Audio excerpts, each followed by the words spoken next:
Kahit umaga namin ito pinasok, medyo kinikilabutan ako. Nangingilabot kami.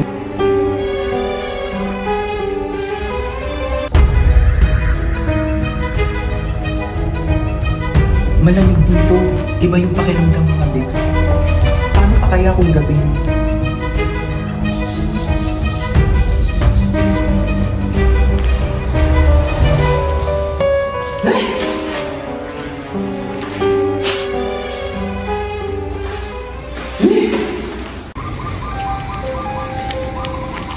Hello mga Bex! Welcome back ulit sa ating channel. So for today, meron tayong iikutin na isang abandonadong lugar dito sa Clark, Pampanga. At ito yung kilalang Clark Abandoned Hospital. Okay, so bago yun, kamusta kayo?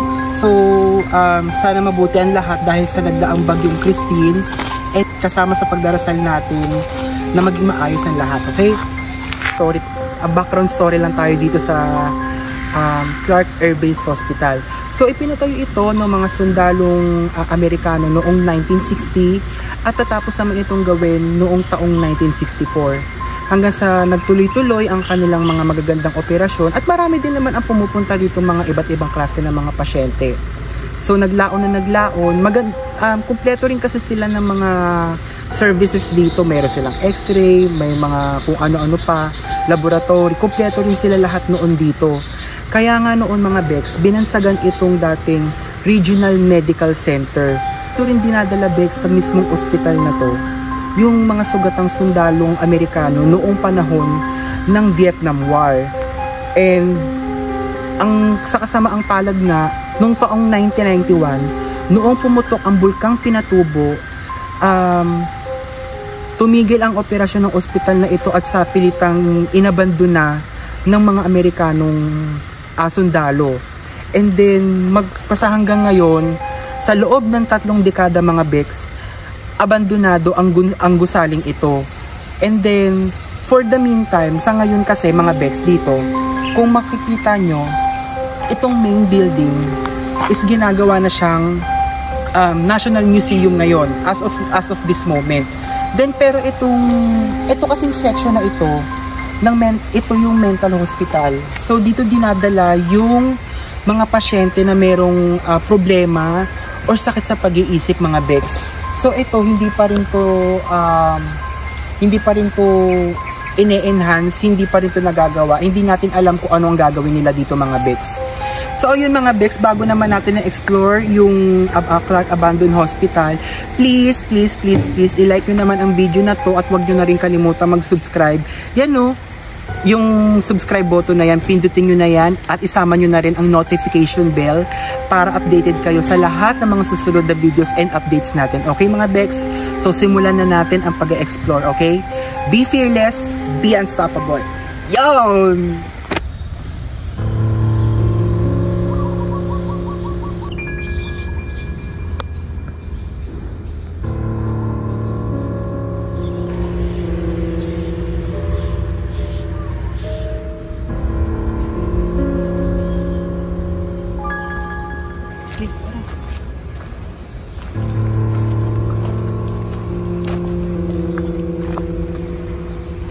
Ganun sa mga kwarto. Dito.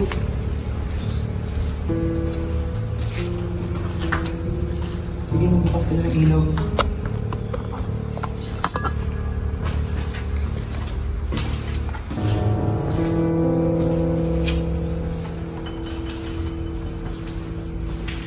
Kasi lamig dito. Lamig sa loob. Malamig siya sa pakiramdam.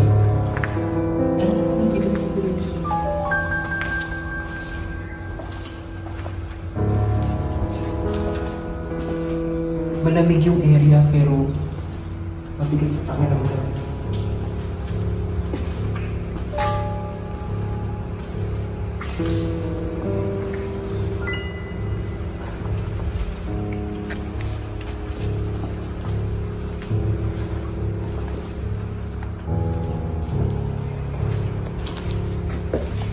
Ang lumang-luma na itong gusali na itong mga to. Talagang matagal na itong nakabandon.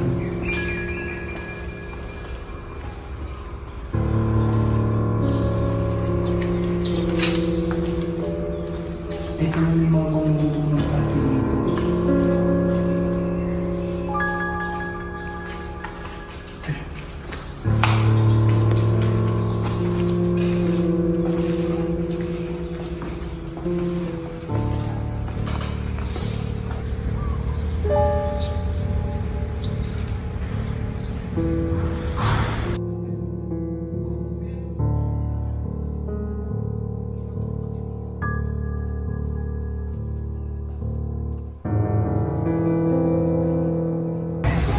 So ito mga best, tuloy lang tayo, ikutin lang natin itong Clark Abandoned Hospital. Ito yung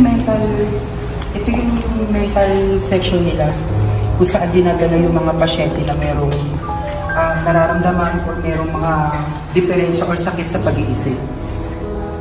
So makahalata mo talaga sa paligid na talagang abandonado na yung mga lugar, abandonado na yung gusali. Alam mo yung feeling na talagang merong history itong lugar na to. So meron din yun.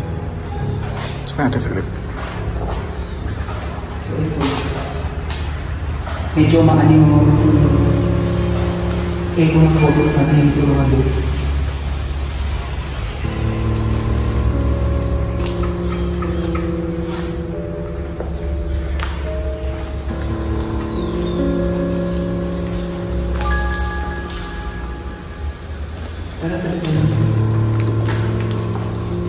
Tuloy-tuloy mo lang yung pagkakas.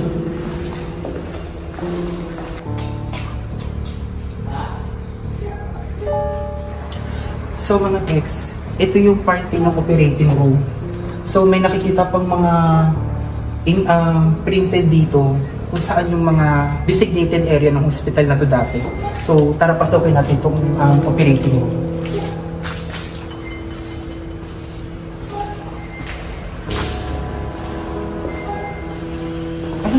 Siguro ang ganda nito noon. Ito yung unang kwarto makikita nyo dito.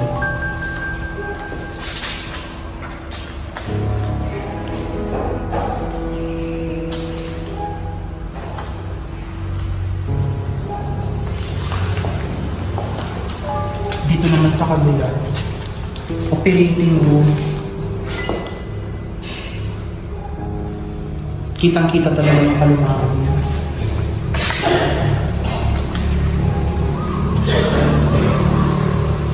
Pero alam niyo mga babes, pagpasok talaga namin din sa unang sa entrance talaga.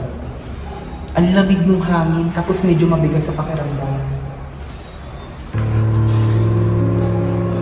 So kalsada na rin nandito eh. So tara libutin pa natin mga babes.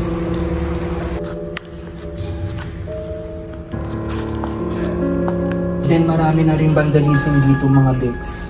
Siguro may mga tumatambay din dito talaga ng mga tambat, may mga nagpupunta dito noon. So parang yan, binabandals na lang nila.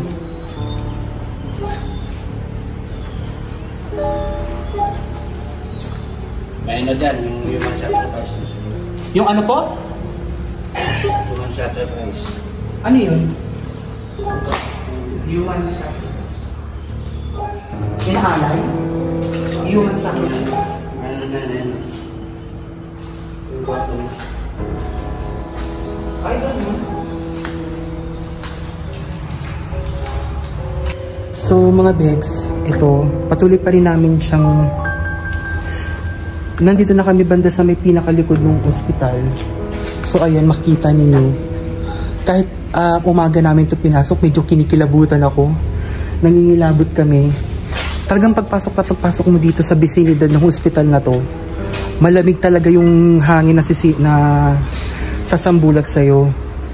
And talagang, ito tingnan nyo mga bex, marami ng mga halaman dito, mga punong kahoy. Mag-iingat na kayo dito kung pupunta kayo dito, lalo na kung gabi. And baka mamaya, meron din mga ahas dito na nagkalat.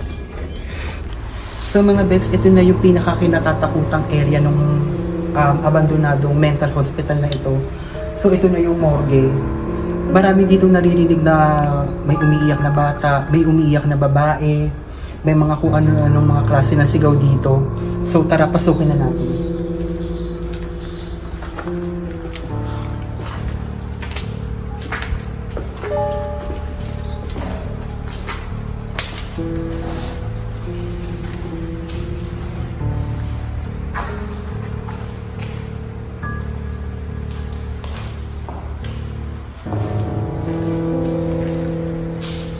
So mga Bex, medyo nagtataasan na yung balahibo ko. Ewan ko kung bakit. Tuloy lang tayo. Marami rin naman talaga ng kwarto. Maraming kwarto dito.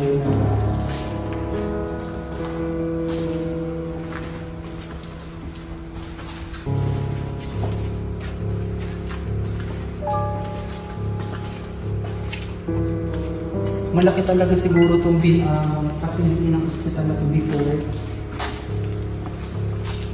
And marami siguro talaga tinatanggap na pasyente dito noon.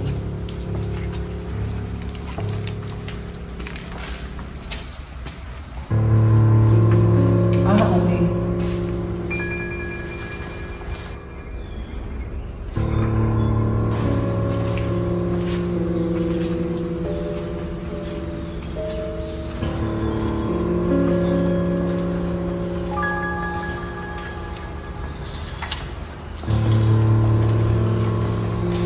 Pero in fairness mga Bex,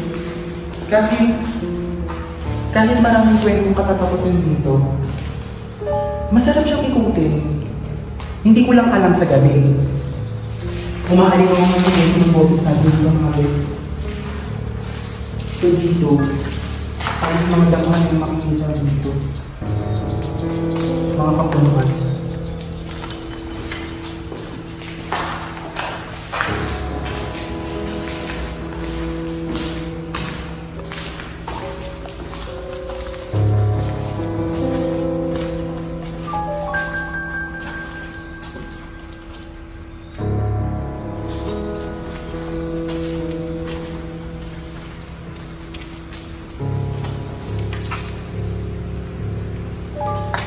So, ayan.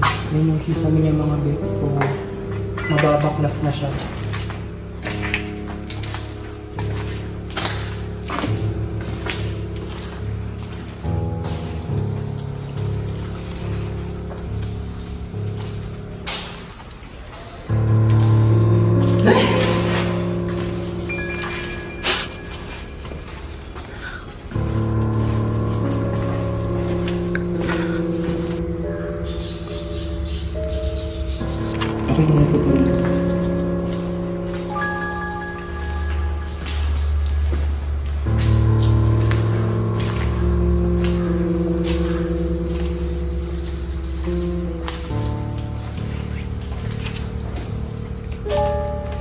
Alam mo yung kahit na umaga namin siya pinasok mga Bex, pinagpapawisan ako. Kahit umaga namin siya pinasok, malamig dito, iba yung pakiramdam mga Bex. Paano pa kaya kung gabi?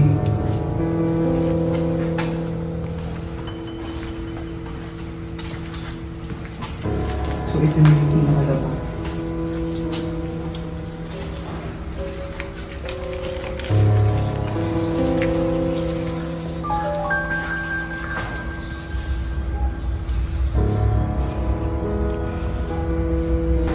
Mga Bex, so comment kayo mga Bex ha, kung nakarating kayo dito sa Clark Abandoned Hospital. Kung kamusta yung experience ninyo at kung anong oras kayo pumunta. Pasensya na kayo mga Bex ha, kung inaikot natin tong hospital na to ng daytime. Kasi unang-una, wala pa kaming sapat na lakas ng loob para pumunta dito ng gabi at wala pa kaming kasama. So dalawa lang kami ng partner ko na nag-ikot ngayon dito ha. So, kitang-kita talaga yung kalumaan ng gusali nito. Pero alam mo na makasaysayan at alam mo na pipinsaksi yung mga bawat pader ng gusaling ito, mga Bex. Nakaka-excite siyang ikutin. Hindi naman siya sobrang nakakatakot. Ewan ko lang paggabi ha. Pero feeling ko paggabi dito talagang nakakatakot dito.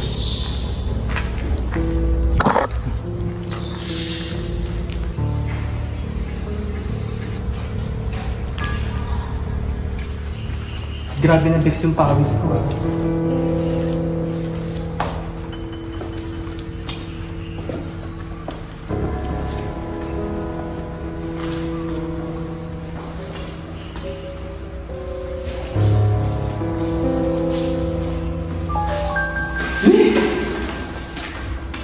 Wala.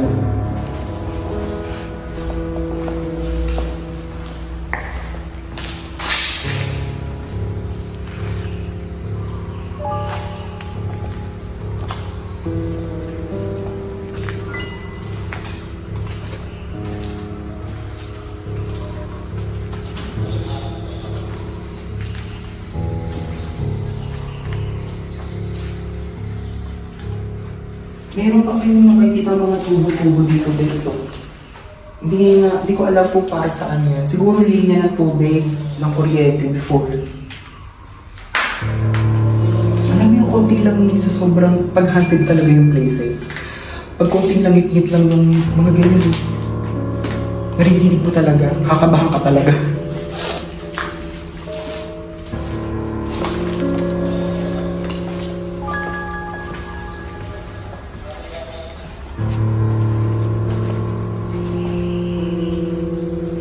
Pinagpapawisan ako.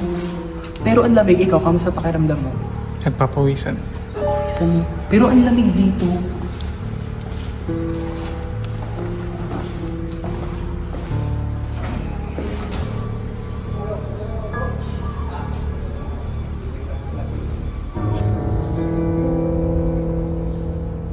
So ayun mga Bex ha, maraming salamat sa pagsama dito sa exploration natin for today. And sana nagustuhan nyo naman tong video na to, at kung nagustuhan nyo naman, pakilike nyo naman tong video na to and share with your friends. At wag please wag nyo na rin kalimutan mag-subscribe sa aking channel. Malaking tulong po ito para sa paglago ng ating YouTube channel, okay?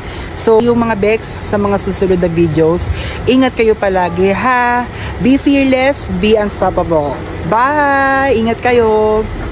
Mga Bex, mag-subscribe na kayo para nyo nag-awa!